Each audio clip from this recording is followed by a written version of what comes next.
بسم اللہ الرحمن الرحیم، اللہم صلی علی سیدنا محمد وعلی آل سیدنا محمد واصحاب سیدنا محمد وبارک وسلم علیہم۔ ناظرین، پھر ایک عنوان کے ساتھ آپ کے سامنے حاضر ہوں۔ آج کا میرا عنوان بخاری شریف کی جلد نمبر اول ہے، اور باب من یرید اللہ بہ خیرا یفقہہ فی الدین۔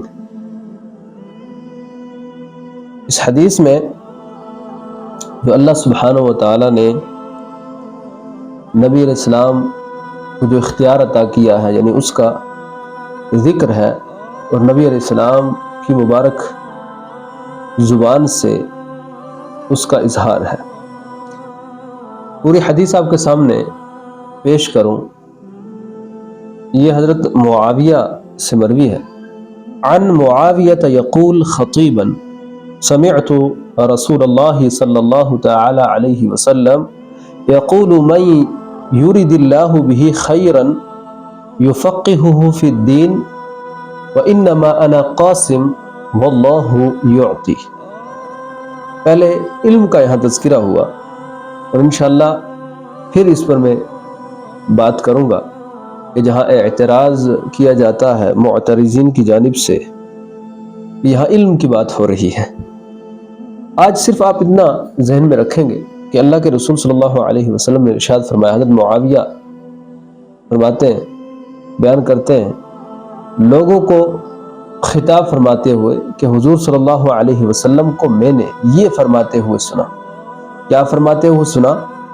کہ اللہ سبحانہ و تعالی جس سے بھلائی کا ارادہ فرماتا ہے اسے دین کی سمجھ عطا فرماتا ہے۔ تو اگر کسی کو دین کی سمجھ ہے، بوجھ ہے اور دینی شغف ہے، تو سمجھ جائیں کہ یہ بھی اللہ سبحانہ و تعالیٰ کی جانب سے انعام ہے اور اللہ سبحانہ و تعالیٰ کا فضل ہے۔